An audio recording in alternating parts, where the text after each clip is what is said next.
Decorated Olympic swimmer Katie Ledecky will be in for a pair of serious battles at the Tokyo Olympics with Australia's Ariarne Titmus eager to chase records. Omaha, Neb. The thunder from down under is real, and you know Katie Ledecky can hear it. For Americans who have not been paying close attention to the swimming world, here is your early warning signal. Superstar Ledecky will be in for a pair of serious battles in the Tokyo Olympics. In fact, it's perfectly fair to stamp her as the underdog in both the 200 and 400 meter freestyles, events she won 5 years ago in Rio de Janeiro. The prime competitor who has arisen is 20-year-old Australian Ariarne Titmus, who has been setting that country's Olympic trials ablaze this week.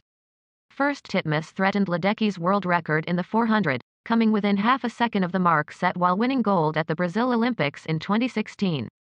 Then she peeled off a 200 free time that came within 0.11 seconds of the oldest world record in women's swimming, set in 2009 by Federica Pellegrini in the supersuit era, when competitors wore buoyant suits that since have been banned.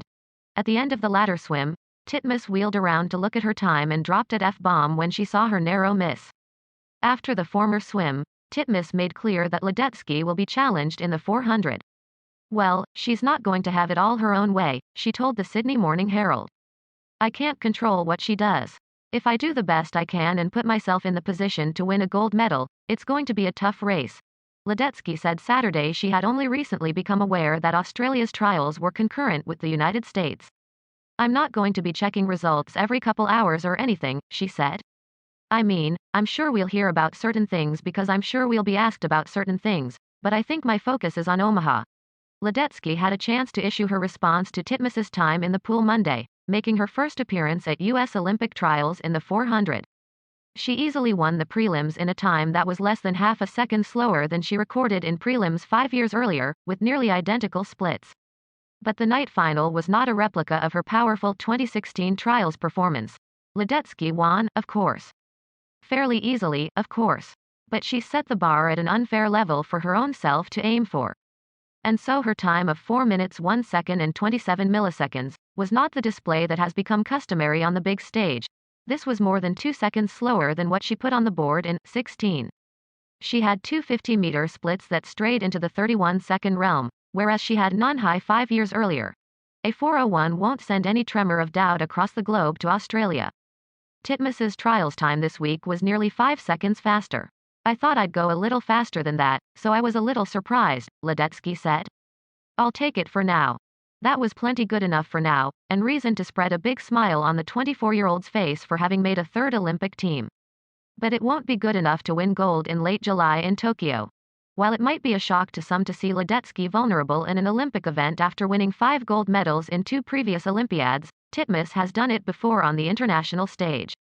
She upset Ledecky in the 400 2 years ago at World Championships in Gwangju, South Korea.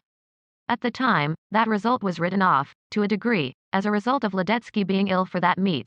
She wound up scratching another event and was not near peak form the entire week. But that also unfairly downplayed Titmus's performance. In Korea she became the first woman other than Ledecky to break 3:59. Now she's sliced nearly 2 full seconds off that performance this week, becoming the only person to come even remotely close to Ledecky's best time in the event. Ledecky has 12 of the 14 fastest 400 free times in history.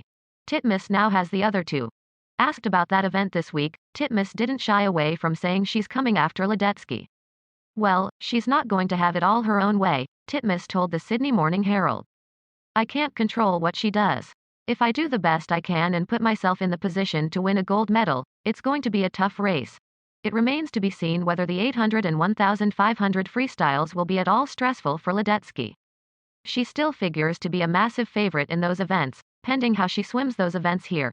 But the pre-Olympic repartee is escalating on the women's side, and, to the surprise of no one, it started with American breaststroker Lily King. Always candid and always confident, King on Friday opined that, if all the American women swim to their potential, they can sweep every individual gold medal, which would be an unprecedented feat. I think that would be pretty cool, right? King said. But really, just looking at it, I think that is a genuine possibility. A couple of days later, Australian Kaylee McEwen broke American Regan Smith's world record in the 100 backstroke. Whether the bulletin board material helped or not is unknown, but you can be sure King's comments didn't go unnoticed. After Kaylee tonight, I think there's the backstroke gone, Titmus said, according to the Sydney Morning Herald. We have chances in a lot of other events. I feel like the Olympics is not going to be all America's way. There are other countries coming through, we'll be in the mix, we have a pretty strong team. That's clearly been established. The United States also will take a strong team to Japan, but almost every medal figures to be a fight, even some of Katie Ledecky's.